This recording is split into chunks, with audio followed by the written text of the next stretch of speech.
Hi there. I think we're about to begin now. I can see there's a few people in the room, and so I'm just going to get started. Before we get started, let me introduce you to Wordvice Editing Services, and this is our admissions 2019 admissions letter of recommendation and statement of purpose webinar series. So both of these documents, this week's and next week's webinars, and these will be saved on YouTube as well. But we also edit research papers, dissertations, and all other kinds of. Before we get into it, I want to remind you that if you haven't registered for this webinar yet, you may do so before October 14th and get 10% discount. And I'll show you later why it's really good to have editing for these admissions essays before you turn them in, if you really want to go to that school. So let's talk about what we are going to be discussing today.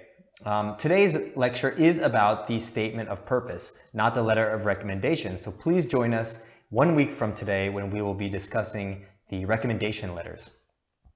So we'll discuss what is essential for the admissions essays, the SOP. We'll talk about the statement of purpose, what parts you're going to need to include, and what the purposes are of each section. How to prepare, what documents you're going to need. And then we're going to start taking a more detailed analytical view of the statement of purpose and look at how you can break it down and create an outline so that it's a little bit easier to write. Brainstorming is going to be an important part of this because once you have asked the right questions that you're going to answer in your essay, you can start to create an outline. And this outline will act as a kind of scaffolding where you can put the details into it. So this is a very important part. No author just starts writing from the top of their head and composes a 1,000-word essay. They have to brainstorm and outline first. Then we'll be going over some SOP or general admissions essay writing tips that you should keep in mind. And finally, to look at some frequently asked questions. So questions that I've heard asked many times when I've done these lectures and that I've seen all around the internet when I research for doing these lectures. So what is the statement of purpose? Well, generally it is an admissions document that's required for programs in the US, UK, but also other places. There are lots foreign students, international students that want to study in English programs. So Australia, Canada, they generally require something similar to a statement of purpose. If not a statement of purpose, then a personal statement, which is very similar. But please keep in mind that when you see the word SOP, statement of purpose, there's going to be a specific structure and amount of content to include. That includes your educational history, achievements, academic goals, your fit for the school, and your personality, your personal history and interest. A personal statement, on the other hand, is usually a bit shorter, and it focuses on your interest, personal story, fit for school, and personality. So you notice it doesn't usually include as much about your educational history and achievements, and even your specific goals, because it's shorter. But the same principles that we apply to the SOP can be applied to the personal statement, but you might want to get some extra instruction on how to compose that.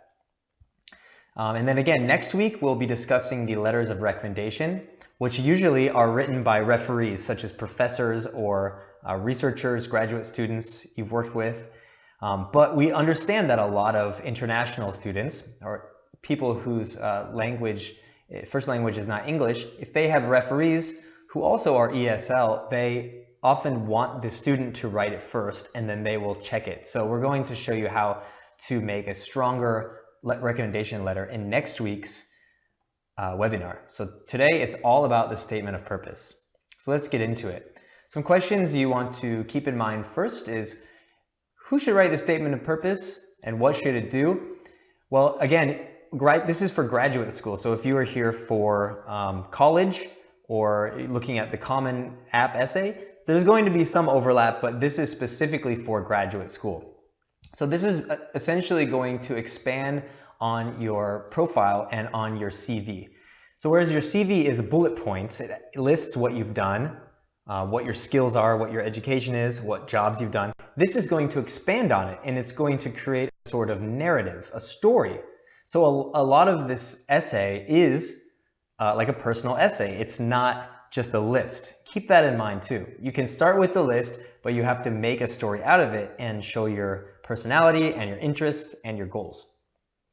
It also needs to cover all of the information that's requested in the instructions for your specific and make you stand out. Because if there's 1,000 graduate applicants at your school and they only choose 300 or 500, then you want to show why you're better than those other students because it's a competition. And so this is what the SOP is for.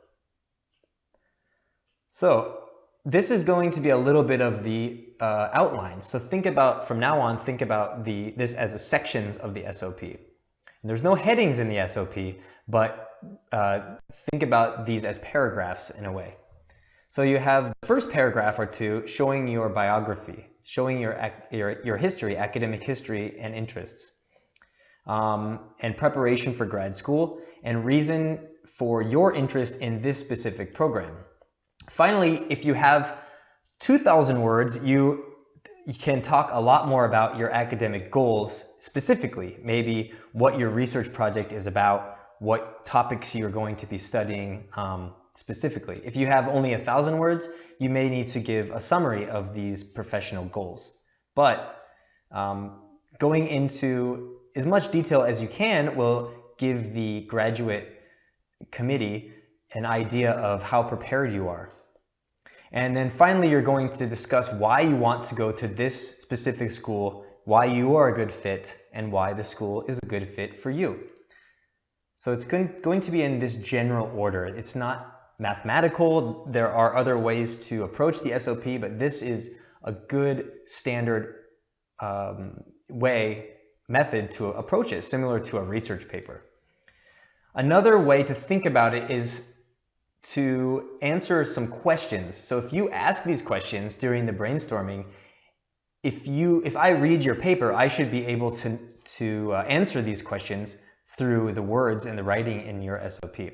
So who are you? You're going to answer the question of like, what kind of person you are, what is your background, why do you want to study in this field, what have you done so far in the field of your choice, how do you want to study? This is your approach and your goals. And then why this university and why you? So sounds repetitive, but we'll go into the details about how you can structure these and answer these questions satisfactorily. So let's discuss some formatting requirements.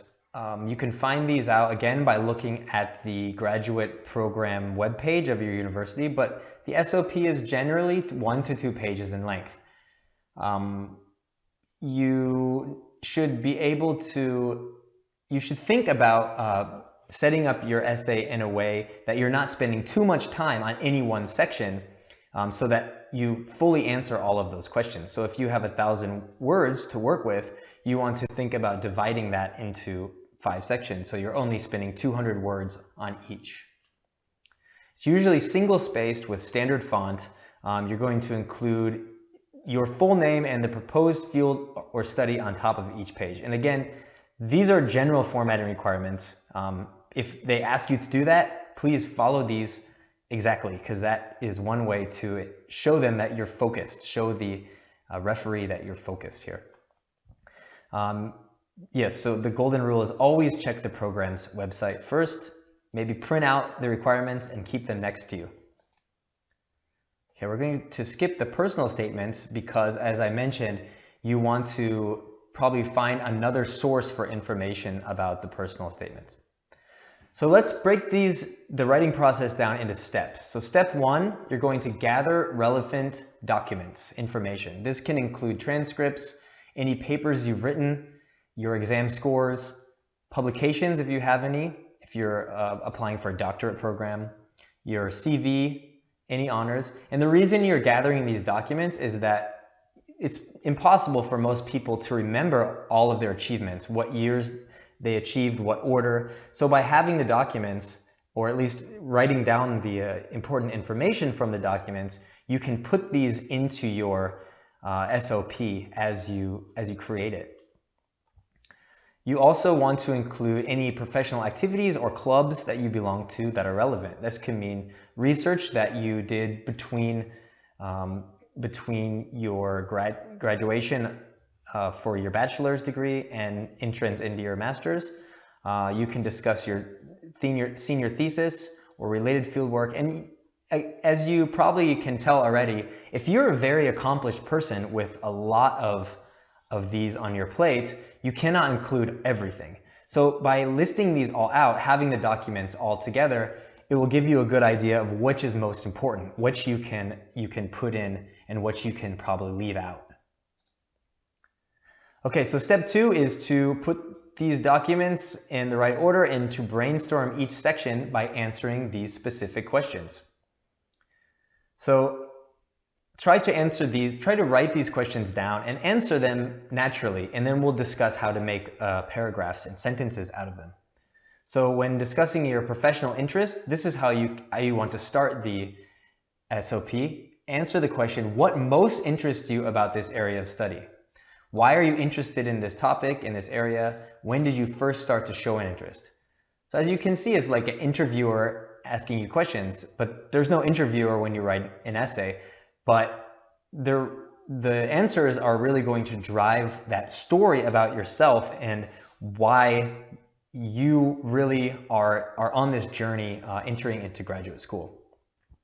So include in this section details about majors, classes, academic experiences, which of your work are related to this field. So if you have any extracurricular experiences such as clubs, science clubs, or lab experience, you're going to insert this into the essay. And I should say right now, as we go along and look at the samples, you'll notice that there are a lot of details.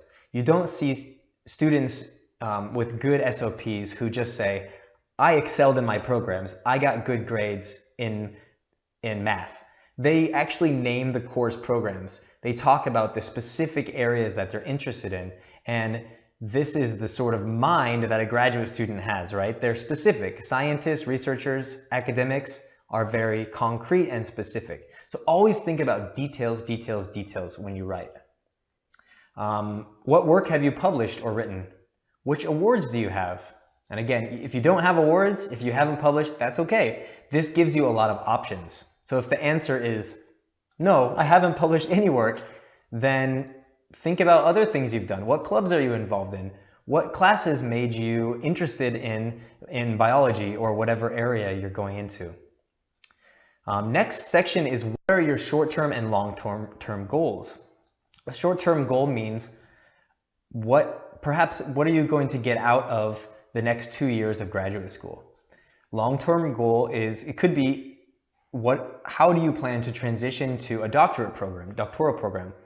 What sort of profession do you want to go into? What is your life's goal? What is your objective? What are you looking to do with this education? So what do you hope to accomplish academically? What sort of professional work do you want? And again, I'll keep reminding you, these are questions that you can actually sit down and answer first during this process. There's no right answer. You're not worrying about how to write correctly. You're just answering the important questions so that later you can focus on putting them in order and writing well.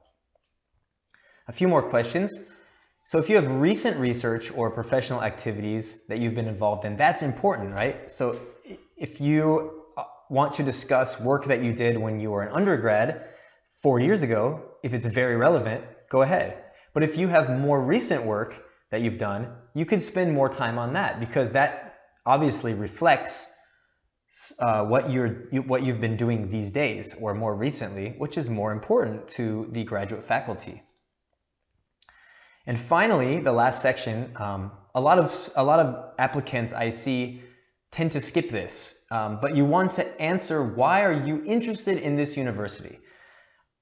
You are probably, if you're a good student, if you're interested in getting into a lot of programs, you probably are writing a lot of SOPs, or you're submitting a lot of SOPs. What you don't want to do is simply send out the same SOP to every single school. You want to spend a little bit of time discussing what this program has to offer. Which courses and professors interest you? Name names. Discuss the actual title of the course. What makes you a good fit for this institution? In this section, you can use the school's mission statement or talk about notable people who graduated from this program. So any details you have, it's almost like you're showing your research through your essay. What will you specifically bring to this program to make the legacy better? To, why should they let you in? That is the question here. Okay. You also want to think about why you're special. I mean, that sounds really, a lot of people, especially academics, don't want to brag about themselves. But by talking about your specific achievements or your abilities or something you've overcome to get to where you are, that can show the faculty why you're a different kind of person, how you, through a certain struggle that you had. For example,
that really pushed you. That's something to keep in mind as well. Okay, in the next section or next paragraph, you want to discuss any recent activities and developments that you went through. So again, these are recent activities. If you have been involved in things recently, use these. And again, the signal word recently tells the reader right away what you're getting into. It's just easier to read an essay that has transitions such as that. Recently, a lot of exciting developments have taken place in the field of approximation algorithms. Oh, this author is doing something quite interesting here. They're not only discussing what they've done, they're showing the reader their knowledge and investment and interest in the actual math, in the actual research that's happening. They're showing that's very high graduate level engagement and thinking. If you can show the reader that you understand the current conversations and give some examples, the graduate faculty will probably love you because you are able to have that conversation, not just be taught, but actually engaged in the material. Okay, and they have mentioned members of the faculty. Oh, so they bring in Stanford's role. So they don't have to say, I like Stanford because Stanford is doing work in these areas. They can actually just subtly bring Stanford in by mentioning why they are connected to these elements that the author is interested in. They can discuss a specific professor. What has this professor been doing? Okay, that shows the reader that you have the professors, you've read their work. Okay, and the last sentence here, I find them very fascinating and I intend to work with problems of a similar flavor. So these, you have some emotion, right? You have emotion in some of the final sentences. It's kind of not as many details, but stronger words. Fascinating. You've already given the details, so the author is able to just use a power word like that, and it's okay because you don't have to ask, what do they mean by fascinating? Well, we know they've shown exactly what they mean. Okay, so let's go a little bit faster through these. Extended focus on programs. Again, let's look at the topic sentence. I am convinced that I should pursue a career in research and teaching. Without looking at the rest of the sentence, what do you think it's about? Well, it's probably about why they should pursue a career in teaching. So they talk about why research is interesting. Problem solving is exhilarating. It would be immensely gratifying. These are pretty powerful terms. I'd be able to contribute something. It would give me pleasure and joy. If these are all of the ways that you're expressing your interest, but you're not including details, it's not enough. But if you add the details with the power words, with the emotional expression, you get a lot out of that, right? You can see that it's almost like the proof, the evidence is in the details, and the passion is in the words. Okay, so they give details about these experiences and accomplishments. My experiences teaching as a tutor for undergraduate courses and a lecturer. Wow, this person's done a lot. And how these accomplishments, again, made them a better person.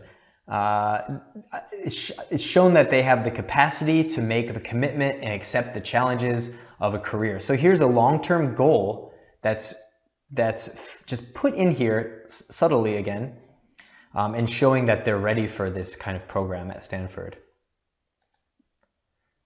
Okay, in the sixth paragraph, they go on to discuss more recent experience. So again, if you have the room, if you have the space and the enough experiences to elaborate, you can go into more details. You'll notice this paragraph doesn't have a topic sentence. That's okay. It's almost like this author included another paragraph so their paragraph wasn't too long, and that's okay to do as well. When you're writing it, you want to make sure that your paragraphs are not just very long so that the reader gets kind of tired reading it and can't tell where they are. in the writing. So if you have a lot of details that you want to sort of tack on as extra evidence, you can make a new paragraph out of that as well. They finalize this short paragraph though by giving a kind of a summary. I realize how important it is as a researcher to interact with other people working in the same field. Okay, and they've done this in this paragraph as well. So they're kind of starting with this thesis, and then they're summarizing it with this final sentence. How important it is to work with other people in the same field and also work individually. So you almost have like two bookends with the evidence, the details sandwiched in between. Okay, so now we're moving on to why this student is a good fit for the program, how the graduate program will help them, how they will fit into the program. All right, so the first sentence again is the topic sentence. A good research career can only be built above the firm foundation of a good education. That sounds like a platitude. It sounds like just an expression that someone might say. But this candidate is really taking everything they've shown and showing the reader that they're going to switch gears. So they're saying, although I have all these achievements and a good background and interest, I can only really achieve my goals if I have a firm foundation, a good education. What is this education? It's Stanford. And they answer that right away. It's this PhD, right? With my long-term goal in mind, my immediate objective is to work towards a PhD in computer science. Now, this sentence underlined in red could be the topic sentence, right? So this person is adding some rhetorical, some sort of beautiful phrase with this straightforward goal.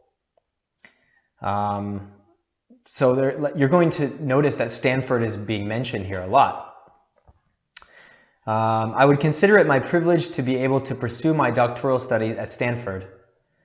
Avail of excellent infrastructure, facilities, and research opportunities it has to offer. Okay, so why is Stanford good? Because it has excellent facilities.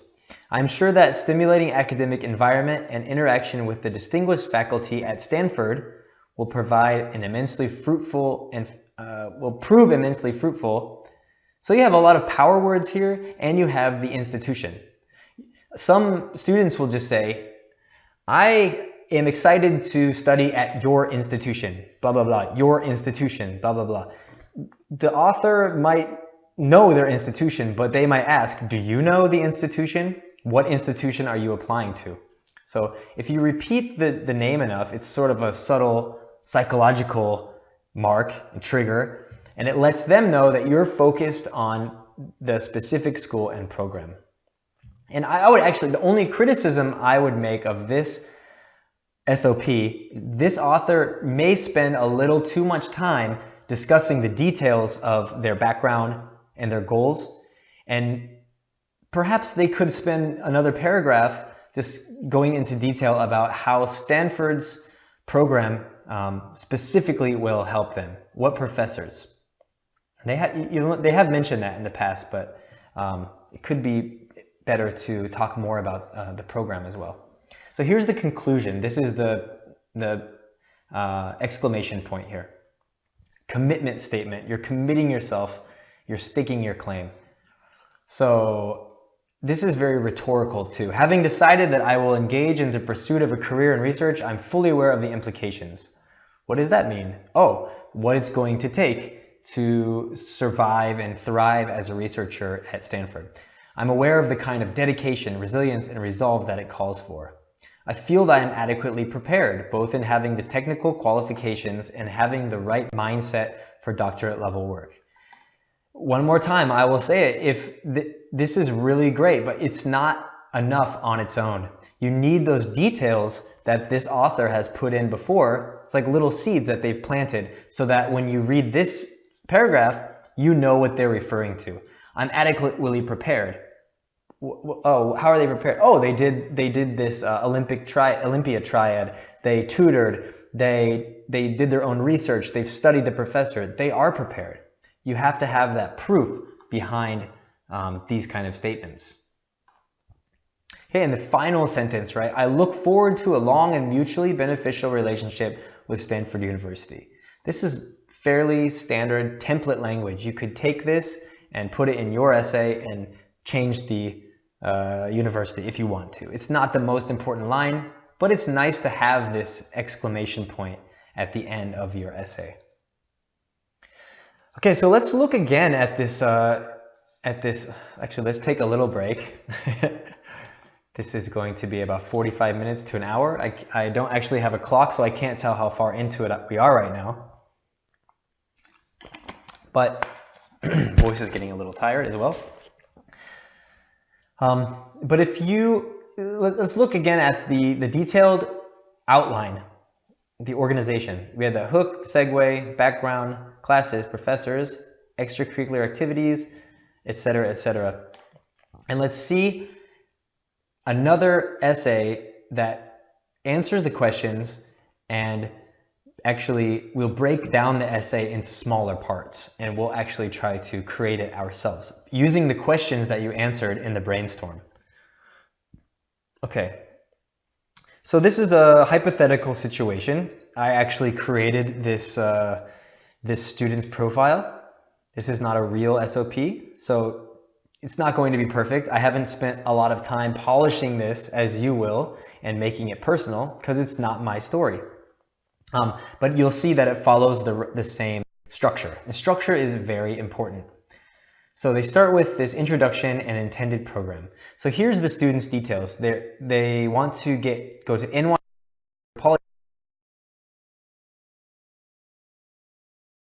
So here's the first question we ask. Are you interested in which?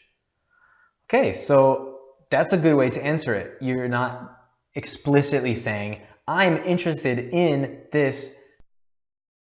You're starting with more of a prose or a poetic way of addressing this question. So what is the program you're applying to? Why? I'm therefore applying to New York University's graduate program in East African Studies to further my knowledge of East Africa and to conduct research to give the anthropological community insights into this important area of the world.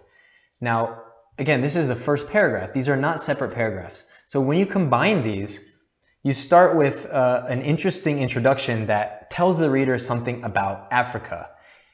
You could say, I'm interested in East Africa because blah, blah, blah. But by using this non-direct or this implicit kind of device, you're making your writing more interesting as well. But you're immediately talking about how you plan to study, what your purpose is in writing this SOP. So this is the first paragraph, and we can include some more details that support this statement. My further goal is to obtain a PhD and to eventually teach anthropological techniques to other researchers. Okay, so in this you have some beautiful statement about the importance of the work, similar to introduction in a research paper. You have the objective, specific objective, and then more detailed objectives.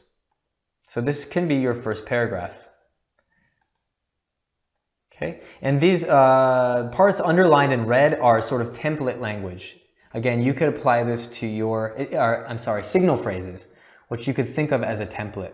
I'm therefore applying to XX University to further my knowledge of XXX and to conduct research in XXX. But you have to fill in the details. Those details are important. Okay, in the second paragraph, we're going to segue into this author's background, interest, and motivations. So again, use target phrases to guide the reader. These are the structural elements. And move chronologically, move oldest to newest. So you're showing your growth, you're showing your movement through the world. It really is a story. And finally, use concrete details. Remember, lots of details, lots of specifics. So when did you first start to show an interest? How did you exhibit this interest? Remember, these are the brainstorming questions. that we looked at before. My fascination with East Africa and our cultural and anthropological origins began when I was in middle school. Okay, they're going way back. What majors, classes, or experiences have you had? During my undergraduate years at Yonsei, so they're again they're placing the time and they're showing the exact university, the institution that they took these courses at. So these are all details. Let's actually look at the details first. Right? I enrolled in several courses centered on African studies, African empires, Ethiopian ethnic studies, and human origins, and the professor that taught these courses, showing that you are aware of who is teaching you and what qualifications they have, and that you're really into this work. Okay, which of your work, research, or experiences are related? During this time, I also assisted graduate researchers in archaeological digs of ancient Korean burial sites. So you might say that how does ancient Korean archaeology, how is that related to these African archaeology? Well, it's related because it's archaeology. So it doesn't have to be the exact kind of work that you are going to be doing in graduate school. It could be work that gives you the tools, that gives you the experience that will make you a better graduate student. Okay, this person is now going to go into details and look at the first sentence again, always a topic sentence. Through these courses, I not only gained valuable knowledge, but I acquired the skills needed to be a more effective researcher. What will follow is details. These abilities were most stringently tested in the Olduvai Gorge course. Okay, and what happened in this course? And then more details about this course. Again, this is the same paragraph. So Professor Kalani's guidance was instrumental in instilling in me a respect for scientific rigor and attention to detail. I haven't included as much detail about the major or the current work as the Stanford author did. But if you have more details, if I knew more about applied anthropology, maybe I would put those in here, but I don't. But if I did, then I would be talking about maybe specific methods or current research that's been going on. Okay, and they're capping off this paragraph with a rhetorical call to action, or showing that they are going to be using these skills and information later. In this class and several others, I gain the tools and know-how that I will need in my applied anthropology courses. Oh, so they're connecting the background with the future research that they're going to be doing in graduate school. So the underlined terms are actually the signal phrases. Through these courses, what did you do? I gained valuable knowledge about XXX. I acquired skills needed to do what? To be a researcher, to excel in computer science. So you can use a lot of these signal phrases to structure your particular essay if you're worried about how to write sentences in general. There's a lot of tips that you can learn through just reading other work, other SOPs. Okay, so when you write about extracurriculars or other activities, start with the most relevant and move on to others that might be less relevant. So this might not be chronological, but you want to discuss the most important things first here, right? So on top of my anthropological study, I also enjoyed student archaeological group. So the first most important was the anthropological study in the class. But next important, what might be this group that the student joined. And then they give details about what they did during this, in this group. This group led expeditions into active archaeological sites around the country. Good details here. If they were involved in any other activities, then you can tell those as well, especially if you don't have published research or any more closely related experiences. You could talk about other peripheral skills. So here it's I was the vice chairman of the Yonsei swim team. Why would you include this detail? I'll give you a second to think about it. Well, I would imagine that just if they were simply part of the swim team, maybe that's interesting, but the fact that they were the vice chairman is going to show some leadership ability. And even though it's not related to the major, talking about what makes you a leader, what makes you organized, what shows that you really care and that you can be invested in your work is going to build this profile of yourself. Similar to the CV. You list it on your CV, you're going to discuss how you actually gain skills from these experiences that you might list in your CV. So here, this job involved keeping records. My discipline and time management were often put to the test. I found ways to schedule my study and activities to get the most out of my college experience. All right, so this person's also showing how this experience helped them, how they overcame the difficulties related to this experience and continued to push their main studies as well. So the person is not only focused, but they're diverse and they persevere in difficult situations. Okay, so this researcher, I cannot remember if I had her or him publish. No, I don't believe so. I wrote a thesis paper entitled Tools of Early Hominids, a Comparison Study, and I submitted it to several anthropology journals. All right, this might be your story. A lot of us have written many papers, but we haven't published, or we haven't been successfully published in a journal, and that's okay. The process of writing the paper and submitting it can be very helpful. So although I did not successfully publish the work, I learned a great deal about the research process and improved my writing and revision skills. Excellent skills.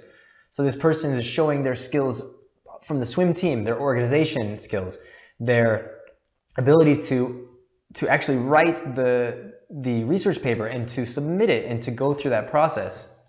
It's excellent skills that a researcher needs. Okay, what work have you been involved in recently?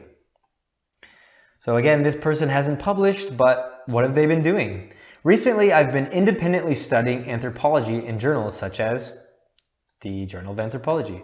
More recently, I've taken a summer internship at a field museum in New York. I might say that this second one is more important, so maybe they should put that first. But if they have good reasons for discussing these publications, if it ties in directly to NYU or the research being conducted, that could be a good idea. But again, give the concrete details. If you've been studying, what sorts of exact research? What are the topics? What are the journals? What are the methods and arguments? Okay, why are you in the school a good fit? So again, what are your research and professional goals? You can answer that here.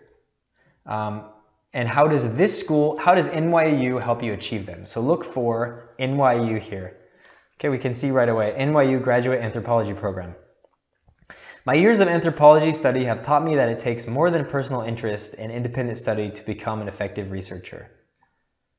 A network of colleagues and peers with experience and vision is key to success. So they're going to show what the network of colleagues and what experience. Okay, here are the details. I am especially interested in the pro seminar in archaeology. So they're already looking forward to a specific course and a specific professor. And what will it do? What will this professor do to increase the students' knowledge and ability? These courses will provide me with the tools I need to conduct advanced field research. So you can see the complete topic sentence, details, and then summary of the importance in this paragraph. If you structure 6 out of 8 of your paragraphs like this, you're going to have a very well-organized essay. Even if your writing isn't beautiful, if you structure it right, it's going to be easier to read. And the people reading these essays really appreciate it because they have to read hundreds and hundreds, if not 1,000 in a year. So if your essay is easy to read and clear, they will appreciate that and they will get the important details out of that. Okay, what will you bring to the school? So the school's great, but let's summarize what about you is so important that will help NYU. With my long fascination with anthropology and my proven dedication to study, praxis, and working as part of a team, I believe that I would be an excellent fit for this program. Okay, this is okay, one more sentence. Furthermore, my background in African archaeology would bring a much needed area of specialization. Okay, I like this sentence. If all you see is, it depends again, how many details you've included, how many specifics you've already discussed, then this is fine. But I do like that they talk about their long fascination, proven dedication, study, and then they actually add more details. So they're summarizing what they've shown already, and then they're saying furthermore, specifically, it's a good transition. If your interest is somehow using both of those in your graduate program, you could mention this. You could say you've studied biology as well, right, as an undergrad. So you could say my background in biology will be an excellent addition to this program because I can show how the intersection of these two fields fits in with modern psychological theories that I will be exploring. So there are many creative ways to show why your background and your interests are special. This is how you are special, right? Okay, so the conclusion here, you always should have a conclusion. If you don't have enough room, you could write one more sentence here. You could write, this is why I am applying for your school. But if you have more room than that, you could write a sort of elegant, eloquent conclusion paragraph. So what's the most important thing you want to say that you want to put a stamp on your essay? Considering my extensive experience in anthropology, my work alongside researchers, and my science-related leadership, okay, summary, comma, I believe I am an ideal candidate for this prestigious program. The NYU Graduate Anthropology course or program provides researchers everything needed to focus on studying the development of human societies. I look forward to starting a fruitful career. Now this is flowery language. This second to last sentence is something that you can include if you have enough time, if you haven't spent a little bit more words on the details. So there's a little bit of flexibility you can see, right? This student might not have a lot of experiences. They haven't published, they haven't taught classes. So they're going to be going into more detail about what the program means to them and other related activities and experiences and interests they have that make this program a good fit, and makes them a good fit for the program. Okay, and then in the red here you can see some signal phrases. Considering X, I believe Y. Considering my excellent performance in these courses, I believe I'm an ideal candidate. Okay, and then mentioning the school, and then this final stamp, I look forward to starting a fruitful career. Or I'm very much looking forward to beginning my academic training in this program, etc.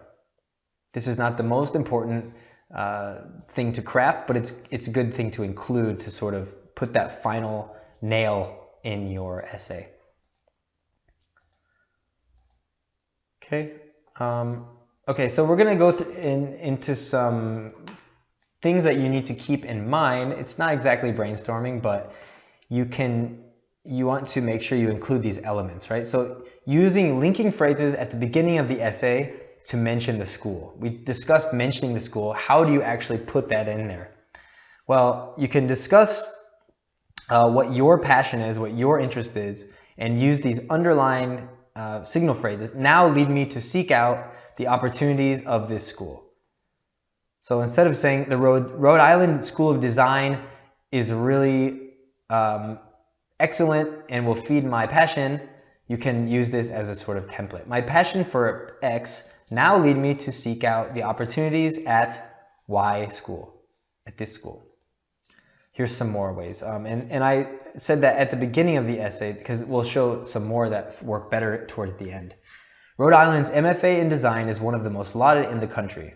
Okay, this would also work in the final paragraph as well, but just keep in mind that you should use the school where appropriate. Connect the school and the activities at the school to your activities and interests more than once, right? Throughout the essay, you can do that. Let's look at some more. This is the kind of technique that Rhode Island anthropology program strives to provide. Rhode Island is an example of a school that promotes these values, these goals, these ideals. So before this sentence, you obviously have details. So I'm interested in a school that puts the most emphasis on learning outside the classroom. Rhode Island is an example of a school that promotes these goals. Okay, I've cultivated a long history of study and research, activities which I believe I can extend at your prestigious institution. This is a great phrase. You could just copy and paste this into your essay, but make sure that your entire essay is not composed of these kinds of sentences because you need details, you need evidence. Here's one more, okay? So again, begin each paragraph with a topic sentence. Let's look at one more paragraph and look at the structure for this. This is extremely important to making an essay that readers want to read, no matter who's reading it. So the rest of the paragraph should contain details that support the topic sentence. So you're going to think about moving from the general. The topic sentence is, let's say, I love animals. So what are the details going to be? Well, they're going to be reasons why you love animals, and they're going to be animals that you love. So when writing every paragraph, try to make it at least 3 sentences so you can include these details. And when you're making the outline, you can outline with the topic sentences. You don't need to include all the details. You could include details in the bullet point, but make sure that you include the main things you want to discuss first, your main points. So if your topic sentence at the beginning of your essay, your topic sentence is, science has been a guiding interest throughout my collegiate career. Okay, what are some details that this author might include, supporting details? During my undergrad, courses such as anatomy and physiology sparked my interest in mammalian physiology. There's a lot of details already here. This interest led me to spend hours each week in the campus. So you're actually discussing the actions you took. It led you to do these specific actions. Working alongside researchers who taught me how to use tools and methods to improve my research. And there's more. If there's more things that it led to, include it in the details. This interest also inspired my undergraduate thesis topic, an anatomical comparison of 2 equine species. This is one paragraph, and already the author understands the guiding interest, and they know what you've done, where you came from, why you're interested in it. It's so much better to structure an essay in this way rather than using every paragraph just to list your details. So try to not do that. Start with a structure that has topic sentences first. Okay, so let's quickly go through some tips. You might know these already, so we won't spend too much time. Admissions committees look for self-motivation, competence, and potential. So when you're talking about yourself, focus on these qualities. Emphasize everything from a positive perspective and write in the active voice. So this is not a research paper. This is not the methods section. So use the active voice. For example, I took this course, not this course was taken by many students, right? Use that will shorten your sentences, make them stronger, and also write from a positive perspective, right? You're not going to be negative in your essay. Use examples. Use a lot of concrete examples, which we've discussed. And approach every topic with continuity and focus. What does that mean? It means structure. It means a topic sentence and supporting details every time. Showing and not telling. You might have heard this before. When you tell, you don't give the details and you don't give evidence for pretty much. So if you're telling, this is an example of telling. I accomplished a lot during my undergraduate years. If you use vague language such as a lot, what does that mean? I received excellent grades. What is an excellent grade? I wrote many good papers. What is a good paper? It increased my focus and level. This doesn't tell me anything. It just tells me what you think about yourself. Showing is proving. During my 3rd and 4th year at Yonsei, I began spending more hours at the science library. So details such as the time, the place, the school, the actual actions. What are your exact actions? Where did you do them? What is the result? What was your GPA if you want to discuss your GPA? Who was involved? So details, details, details. You also don't want to simply list. I see this a lot when I edit admissions essays, and it's frankly, it's just like, why would you write the essay if in this way if you already have a CV, right? You already have the CV, so don't just list. This is an example of listing. This program offers many advantages: fantastic resources, a faculty with rich experience, an award-winning library, cutting-edge technology, a long history. I see this a lot, right? So just using commas and making a list of things that you did or attributes of the school. Instead, NYU offers a plethora of unique advantages. So you have one sentence, topic sentence. Then you can go into details. Its library is considered one of the best. The faculty includes researchers working on 5 continents, etc., right? So you can also vary the sentences and the complexity and make your work more interesting if you don't just list. Okay, so I want to answer some questions. I think I've answered a few kind of accidentally in this webinar, but let's go through some first. So I'll give you a chance to look at these. How long should the SOP be? I switched majors a few times. How can I explain this decision? I was out of school for a few years. Should I discuss this absence? My undergrad GPA was not impressive. How should I explain this? Okay, let's start with the first one. So we discussed that the SOP should be as long as your institution says. Don't make it longer. And you don't want to go up until the maximum length just because. If you can do it in fewer words and it's just as strong, then keep it shorter. If you've had experiences that have taken you away from your major that you're applying to in graduate school, you should explain this in the SOP. If it was extreme, if it was a large shift, you can explain this in either the beginning section or in maybe the 3rd paragraph where you're discussing your difficulties that you've overcome or experiences that have shaped your progression. So you don't want to start off with that, but maybe somewhere in the 2nd or 3rd paragraph would be a good place to discuss any setbacks or any other issues that you've had to face. Same with this next question. I was out of school for a few years. Should I discuss this absence? Yes. So many people have had many different experiences. Not everybody is in school from the same exact time and has the exact flawless experience in school. So if you've been out of school for a few years, discuss why, how that experience shaped you and how it made you grow. Because this is really going to make you look like a more full person if you can explain it. If you don't explain it to the reader, they're going to wonder what happened, and you don't want them to wonder. Okay, same answer for this question. My undergraduate GPA was not impressive, or I missed school. If you have a good explanation for it, then explain it. If you don't have a good explanation, if you were just lazy or something, that's part of your narrative. That's part of your story. You can come to terms with that here. You can show how reflecting on that has made you change. So anything that shows up in your academic history that's visible, you need to confront it and turn it into something positive that shows how going forward you'll be an even better student. Okay, I'm not going to go through all of these ones except for these last two. Who should help me revise my SOP?